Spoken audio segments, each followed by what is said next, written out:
नमस्कार मित्रांनो, माझं नाव माया. मी अंगणवाडीमध्ये सेविका आहे. लग्नानंतर मी माझ्या सासरी आल्यानंतर माझ्या घरच्यांच्या म्हणण्यानुसार मी एका अंगणवाडी शाळेमध्ये सेविका कामासाठी लागले होते. मी रोज शाळेमध्ये दुपारपर्यंतच असायचे. लहान मुलांचे सर्व काही मला पाहावं लागायचं. त्यामुळे घरातील सर्वच काम राहायचं आणि ही गोष्ट माझ्या सासूला आवडत नसायची. माझ्या सासूला असं वाटायचं की मायाने सर्व घरातील कामे करून सेविकाचं काम करायला हवं, नाहीतर ते काम सोडून द्यावं. पण मला आता ते काम सोडून देता येत नव्हतं, कारण त्यातून जे काही पैसे मिळत होते ते मला आणि माझ्या नवऱ्याला आमच्या संसारासाठी हातभार लागत होता. एके दिवशी मी माझा नवरा घरी आल्यानंतर मी माझ्या नवऱ्याला सांगितलं की तुम्ही गेल्यानंतर तुमच्या आई मला वेडं-वाकडं बोलतात. माझ्या नवऱ्याने विचारलं, "काय बोलते?" मी सांगितलं, "अहो, त्यांना असं वाटतं की मी सकाळी लवकर उठावं आणि घरातील सर्व कामे करावीत आणि नंतरच अंगणवाडीत कामाला जावं." माझा नवरा म्हणाला, "तिचंही बरोबरच आहे ना. आपण हे सर्व आपल्या संसारासाठी करतोय. त्यांचं आता काय राहिलं आहे आणि तिच्यावर जर अंगणवाडीत सर्व काम टाकून जात असेल, तर तिला थोडासा तरी त्रास होईलच ना." माझा नवरा देखील माझ्या बाजूने बोलला नव्हता. हे पाहून मी थक्क झाले आणि मी त्याला म्हणाले, "एक काम करा, मी अंगणवाडीतील काम सोडते आणि घरातील सर्व कामं करते." तेवढ्यात तो म्हणाला, "अगं हो, थांब, मी आईला सांगतो." आणि तो आईला सांगायला गेला. त्याने माझ्या सासूला काय सांगितले कोणास ठाऊक. त्यानंतर माझी सासू मला बोलायचं बंद झाली. ती मला म्हणू लागली, "तुला जे काय करायचंय ते कर. मी तुला काहीच बोलणार नाही, कारण तू प्रत्येक गोष्ट तुझ्या नवऱ्याला सांगतेस." मी म्हणाले, "आई, तसं नाही, परंतु ही सर्व कामे करून मला बाहेरचं देखील करावं लागतं आणि असं करणं शक्य कसं आहे?" कसंबसं माझी सासू देखील हळूहळू घरातील कामं करू लागली. तिलाही समजून आलं की त्यातून येणारे 2 पैसेही संसाराला त्यांच्या लागणार आहेत आणि आपण घरी बसून थोडीशी मदत केली तर काय बिघडलं. म्हणून तीही मदत करू लागली आणि माझा नवरा देखील हा शाळेवरती शिक्षक होता. त्याचाही पगार येत होता, परंतु तोही पर्मनंट झाला नव्हता. त्यामुळे आमच्या दोघांच्या पैशातच आमचं घर भागवत होतं. आमचं नुकतंच नवीन लग्न झालं होतं. लग्नाला 4 वर्ष झाली. त्यानंतर एके दिवशी माझ्या घरी माझ्या सासूच्या भावाचा मुलगा आला आणि माझी सासू खूपच त्याच्या मागेपुढे करू लागली. कारण तो कोणत्यातरी नोकरीला होता. तो पर्मनंटही होता. तो येताना 4 चाकी गाडी घेऊन आला होता. त्याची ती 15-20 लाखाची गाडी होती. तो गाडी घेऊन आला होता आणि सासूला देखील माझ्या 4-5 हजार रुपयांच्या साड्या घेऊन आला होता. ते पाहून माझी सासू वेड्यासारखीच करू लागली, की त्याच्या मागेपुढे करत होती आणि तिने मला सांगितलं, की "एक काम कर माया, सागर बऱ्याच दिवसांनी आला आहे." सागर त्याचं नाव होतं आणि त्यामुळे तू 2-3 दिवस कामावरती जाऊच नकोस. घरी थांबवून घेतलं. त्यानंतर रोज माझी सासू मला मटण कर, हे कर, ते कर असं म्हणून रोज राबवायची आणि तिच्या भावाचा मुलगा हा जाण्याचं नावच घेत नव्हता. तो ज्या दिवशी आला त्या दिवशी मी त्याची नजर ओळखली होती. तो थोडा वेगळ्याच नजरेने माझ्याकडे पाहत होता आणि त्याचं असं पाहणं मला आवडतही नव्हतं. आणि एके दिवशी जेवण झालं आणि तो किचनमध्ये हात धुण्यासाठी आला आणि मी किचनमध्येच होते. हात धुण्यासाठी आला. त्याने हात धुतला आणि म्हणाला, "हात पुसण्यासाठी काय आहे का?" मी त्याला म्हणाले, "बाहेर आहे." आणि त्याने माझ्याकडे पाहिलं आणि हसला आणि माझ्या साडीच्या पदराला त्याने हात पुसला. ते पाहून मला खूपच वेगळं वाटलं. माझ्या अंगावरती काटा आला होता. हे बाहेर आले. काही न बोलता गुपचूप सर्व काही आवरलं आणि मी बाहेर आले. आपल्या खोलीत जाऊन झोपले. तेवढ्यात बाहेरून आवाज आला, "माया, अगं सागरसाठी चहा कर." मस्त. मी उठले आणि चहा करण्यासाठी किचनमध्ये गेले.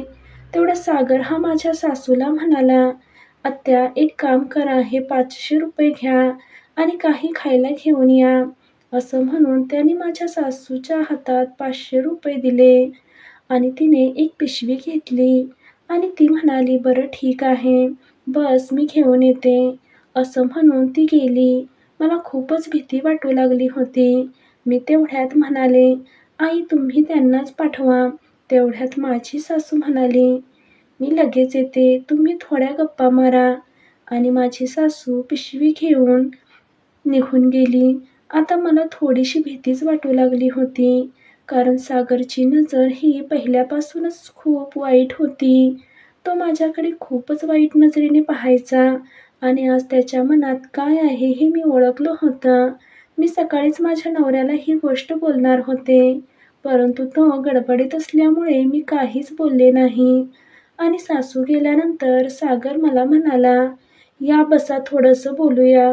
पण मी म्हणाले, "नको मला कामं आहे." तुम्ही बसा. आपल्या रूममध्ये गेले आणि मी मोबाईल घेतला आणि माझ्या नवऱ्याला फोन केला आणि माझ्या नवऱ्याला मी फोन करून बोलू लागले.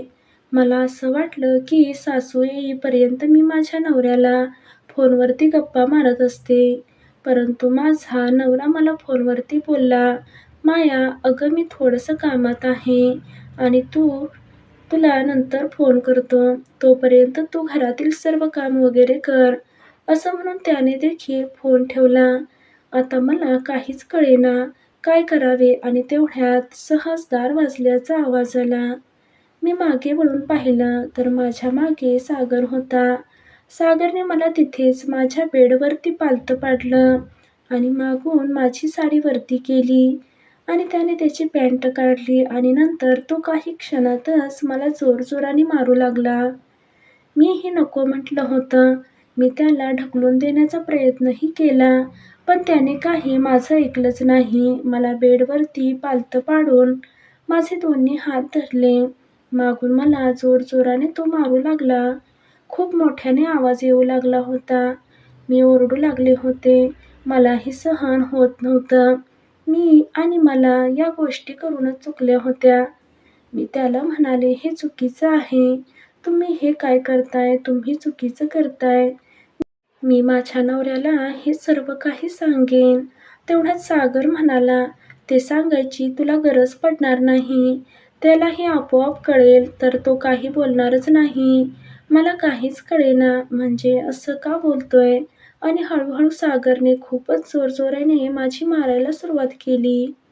त्यानंतर त्याने माझ्या अंगावरची साडी पूर्ण वरती केली आणि मला सरळ करून जोरजोराने मारू लागला. माझं पूर्ण अंग दाबू लागला होता. माझ्या ओठांवरही चावू लागला होता. मलाही सहन झालं नाही आणि मीही त्याला घट्ट मिठी मारली. त्यानंतर त्याने त्याच्या शरीराची पूर्ण भूक भागवून घेतली होती आणि माझं पूर्ण अंग फाडून ठेवलं होतं. हे अंग लाल लाल झालं होतं. मला धड उडता देखील येत नव्हतं आणि तेवढ्यातच बाहेर आवाज आला आणि चटकन सागरने त्याची पॅन्ट घातली आणि बाहेर गेला आणि म्हणाला, "आत्या आलीस का?" तेवढ्यात आत्या म्हणाली, "अरे हो, आता यात बघ काय काय आणलंय. तू सांगितलं होतं बघ बाबा, मी माझ्या मनाने आणलं." तेवढ्यात तो म्हणाला, "असू दे ठेव." तेवढ्यात माझी सासू म्हणाली, "अरे माया कुठे आहे?" तेवढ्यात तो म्हणाला, "अगं आतमध्ये असतील, मी बाहेरच बसलो होतो." आणि तेवढ्यात मीही स्वतःच उरकून बाहेर आले. माझ्या अंगावरती सगळं विस्कटलेली साडी पाहिल्यावर माझी सासू माझ्याकडे पाहत राहिली आणि ती म्हणाली, "अरे सागर, हे काय झालं आहे? सर्व काही बरोबर झालं ना?" तेवढ्यात मी म्हणाले, "काय बरोबर झालं?" तेवढ्यात माझी सासू म्हणाली, "काही नाही गं, हा बाजार जो आणलाय ना, तो मी म्हणते सर्व काही बरोबर आहे का?" माझी सासू आणि सागर एकमेकांकडे पाहून हसले आणि हे पाहून मला कुठेतरी मनात शंका आली. मी खूप चूक केली होती. किचनमध्ये गेली आणि चहा केला आणि चहा पिला. मग घरामध्ये मी बाकीचे काम करण्यासाठी पाहू लागले.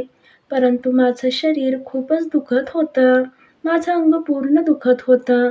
त्यामुळे मी पुन्हा जाऊन झोपले. संध्याकाळी माझा नवरा घरी आला.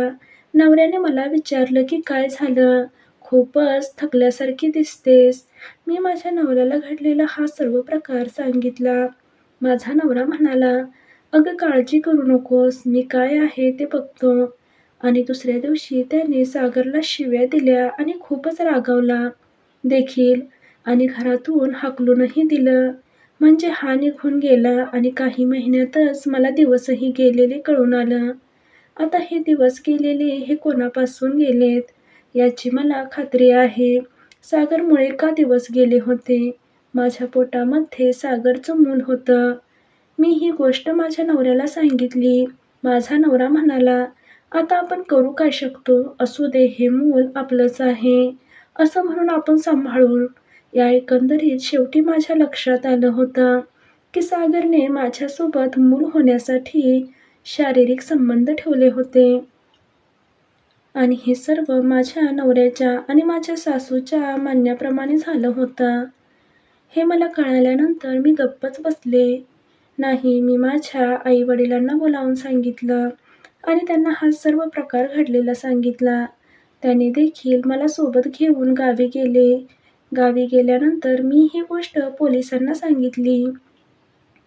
पोलिसांनी माझ्या सासूला आणि माझ्या नवऱ्याला अटक केली आणि त्यांना योग्य ती शिक्षा झाली. आता माझ्या पोटामध्ये मूल आहे, ते सागरचं आहे. हे पाहून मला माझा जीव द्यावासा वाटतोय. मला जगण्याची इच्छा नाही. परंतु काय करायचं? मी या मुलाचं काही करू देखील शकत नाही. अशी पूर्ण जीवन कसं पुढं जाईल याचं मला कोडं पडलं होतं. परंतु येणारा दिवस मी ढकलण्याचं काम करत होते. त्या पलीकडे मी करू तरी काय शकते? माझ्यासोबत घडलेला हा प्रसंग खूपच वाईट होता. माझ्यासोबत जे घडलं ते इतरांसोबत घडू नये